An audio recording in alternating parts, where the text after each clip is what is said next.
had very little options and would go into the woods when I would go to work. It wasn't ideal, but this was the fastest way of getting to my workplace.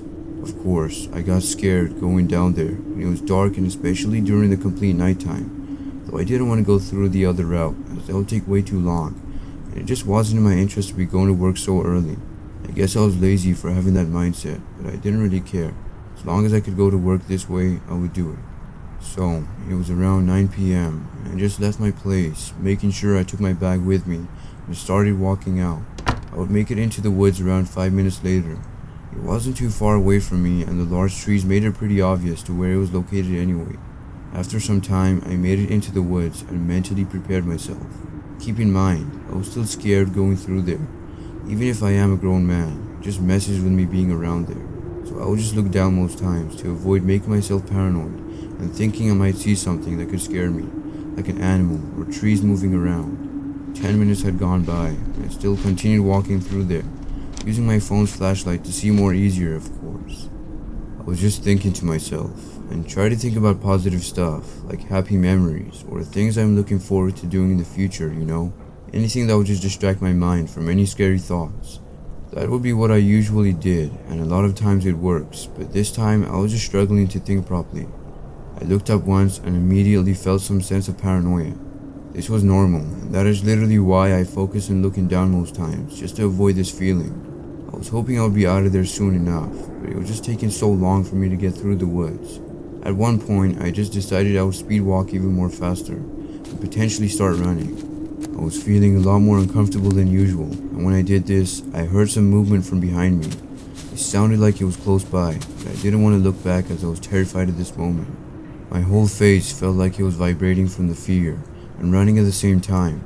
More sounds I could hear from behind me, which made me go on more and more further on. I realized there were less trees the more I kept running, which was a good sign because I had finally made it out of the woods, panicking and feeling relieved at the same time. I was just walking down the sidewalk and made it to my workplace shortly after, sitting down and thinking about what had just happened. I decided I would take the longer route to go back home and do the same when going to work from that day on. I just don't think I can mentally handle that stress and fear when going through those woods at night. I'm a lot more better off walking on the streets even if it takes more time. I assume those sounds I heard that night were animals, but it freaked me out a lot when already in such a scared state of mind.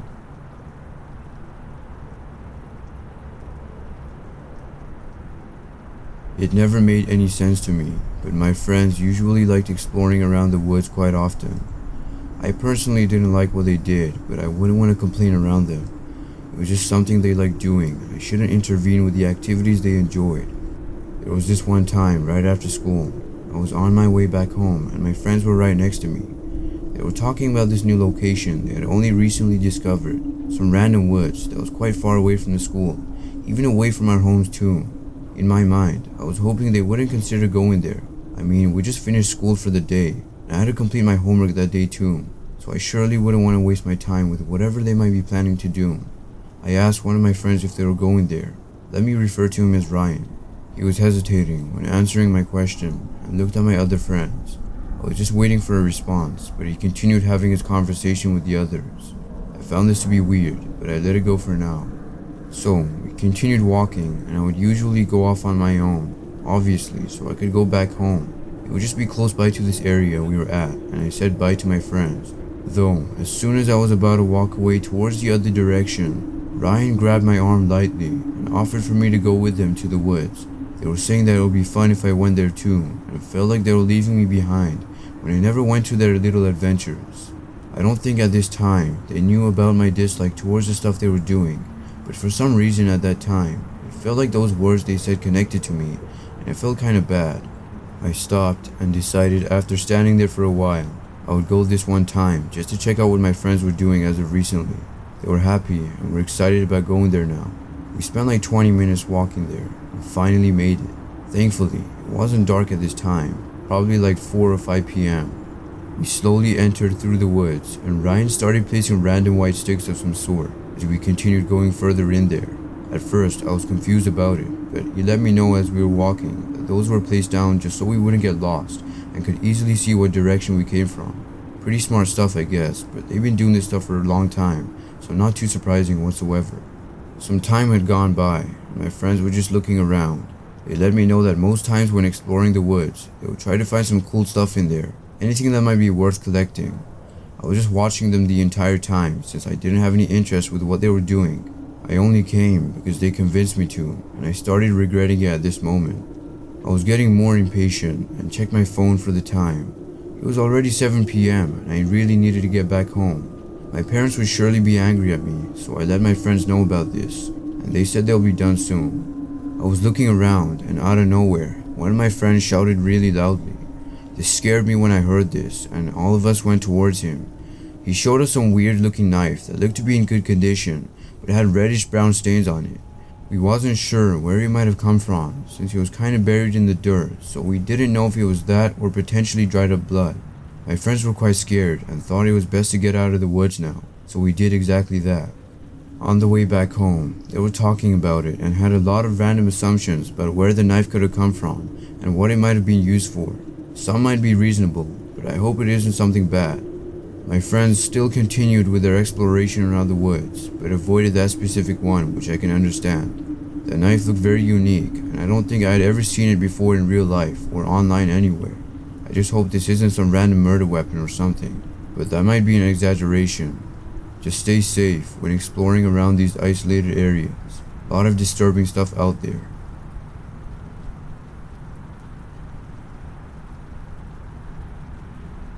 Camping in the woods made me very comfortable, especially during the times I knew I could relax. So, there was this one time I'd gone camping at a location I was familiar with, often going there throughout the year.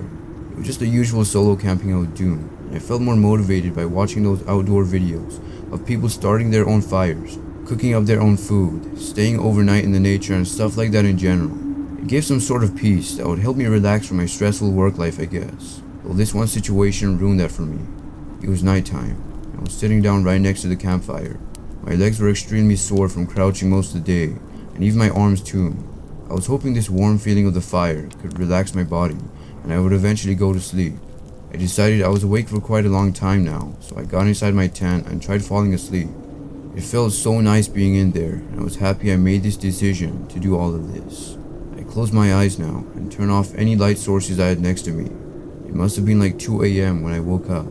Pretty normal for me to wake up in the middle of the early morning. I did this quite a lot at home too, but I was thinking to myself, I would be in a deep sleep from how sore my body felt. I guess not though. I was still feeling quite relaxed and just had my eyes open when I lied down, though after a few minutes I could hear some people screaming in the distance. It was definitely far away and I didn't think too much of it. This continued on for another 5 minutes until I heard some gunshots right after. This, however, sounded very loud, and my tired feeling went away when I heard that. I was still staying in my position. I mean, what else could I do? It wasn't like I would just go towards that area where I heard the gunshots and screaming from. I was thinking, people are hunting, as a way to brush it off and stop thinking so badly. So I heard another scream, with yet another gunshot right after. This one scared me the most though, because the scream suddenly stopped as soon as that gunshot had gone off. I was thinking the worst at this point now, and couldn't go back to sleep for the remaining time until sunrise would come by. When the sun was finally out, I got up and packed up everything. I didn't bring too much stuff with me, so it wouldn't take too long getting everything in the car. I was done with that and got inside, driving off immediately. The whole journey back home, I was assuming something bad had happened within the woods, which would explain the sudden stop of the screams right after the gunshot. I am just grateful I didn't have to directly face whatever it was, and I hope nothing bad had actually taken place there. I never went back to that specific woods location again, and wouldn't recommend solo camping or camping in general around areas that might be known to be dangerous through wild animals, harsh weather, crime, whatever the reason it is. Just do your own research around any specific places so that you are prepared, and of course take the necessary items and tools with you.